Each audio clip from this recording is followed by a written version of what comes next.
Welcome back, Atlanta Dream fans. We've got a thriller here at College Park Gateway Arena. The Dream are up 40-34 over the New York Liberty. But for right now, we've got a very special guest. We've got physician Dr. Sharma, who is a physician and therapist specializing in behavioral health for Anthem Blue Cross Blue Shield. Dr. Sharma, welcome. Well, thank you. Glad to be here. So, of course, we're representing and talking about mental health awareness during today's game. And Dr. Sharma, let's just get it right out the gate. Why is Blue Cross Blue Shield, so focused on behavioral health and mental awareness? It's actually a really important part of health in general. It's an opportunity to really look at what's really needed for our members, patients, and everything that's really going on right now. Everyone looks at diabetes, high blood pressure, everything else, but this is really an important aspect of their healthcare also. So that's why we're really focusing on mental health.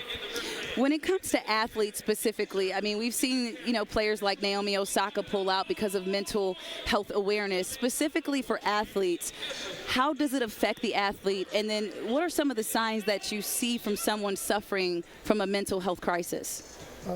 So for athletes, they have really good coping skills on the court. When it comes to their mental health, it can be challenging for them. It's really the symptoms of depression or other things can be when they withdraw, when they're looking at not sleeping, not eating right. All those have those great impact on their health directly. So it's for Naomi, it's something that we all think that they can do, not do, right? But it's a big toll on them because it really impacts them. Because on the court, they know it all. But when it comes to everything else, it's a challenge. And we all have our own fears about these things also. So that's what she's really showing, that sometimes it's the right thing to withdraw from that also. A lot of times during our daily lives, we just get so caught up, there's the pets, there's the kids, there's the job or the jobs. Nowadays, when people just say things like, oh, I'm just so stressed out, and they wave it off, is that something that we should be paying more attention to?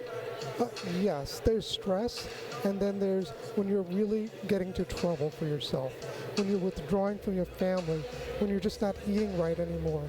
So all those things are actually different than stress, because that means you're headed towards something that'll have even an impact on your health directly.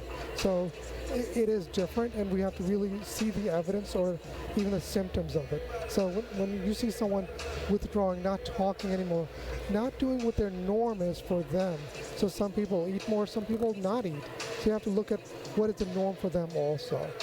And I have one more question for you. I wish I could keep going with this because I have so many questions, but why aren't more people reaching out for help? Is it, the stresses of social media? Is it family and friends? In your expert opinion, why don't more people reach out for help, and how can they get more help?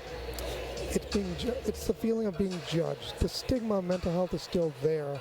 It's because people fear, what will people think of me? Can I just snap out of it? And that's the real concern for them. So there's opportunities to really connect with a therapist, a psychologist, or even there for the right population, an app.